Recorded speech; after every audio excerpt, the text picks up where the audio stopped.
Hey, welcome back to this week's tech tip from the Gun Concierge Workbench. My name is Will, gunsmith at WESHOOT. So this week, we're going to talk about red dots and how to zero them out. Simply put, we're calibrating the optic to our rifle. You're going to see a couple terms or a couple bits of information on your red dot box or in the user's manual. This particular optic is a 2 MOA red dot. That just means at 100 yards, my reticle, my red dot is going to take up 2 inches. If you take a look at your red dot, you're going to find a couple adjustment knobs. The one on the top is for your elevation. That moves the reticle up and down. The one on the side is your windage. That's going to move your reticle left and right. First, we need to find out what our click value is. What that means is how much is it going to move our reticle per 1 click. This particular optic is a 0.5 MOA, meaning at 100 yards, it's going to move, 1 click is going to move my reticle a ½ inch. But I know what you're going to say, Will, we're not shooting at 100 yards, we're shooting at 25 yards. What do? It's okay.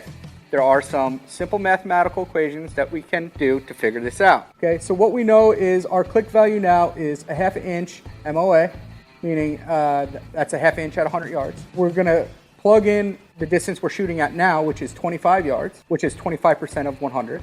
Okay, and we're going to times that by our current click value, which is 0.5, equals 0.125. Let's convert that to a fraction. That would be an 1/8 of an inch. So it would take 8 clicks to equals 1 inch. Let's go take this out to the range and see if it works.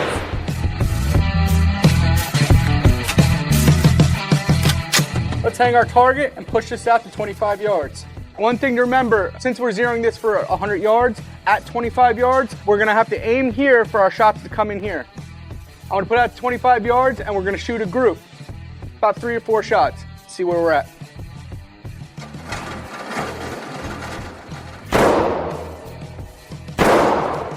So you can see our elevation is a little high, so we're gonna move the group down about 3 inches.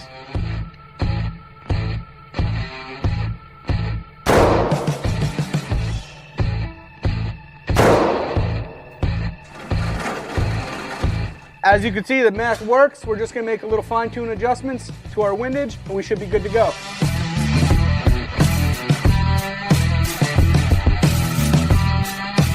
You don't have to zero your rifle at 100 yards. You could zero for whatever distance you want. It's all the same principle. All the same principle applies. All right, guys, I know this was a long one, but I'm glad you stuck through. I hope I cleared some things up for you, and I tried to make it as easy as possible. If you still don't feel like you can get it or you don't feel comfortable doing it, we do offer this service here at WESHOOT. Remember, as always, follow us on Instagram and Facebook.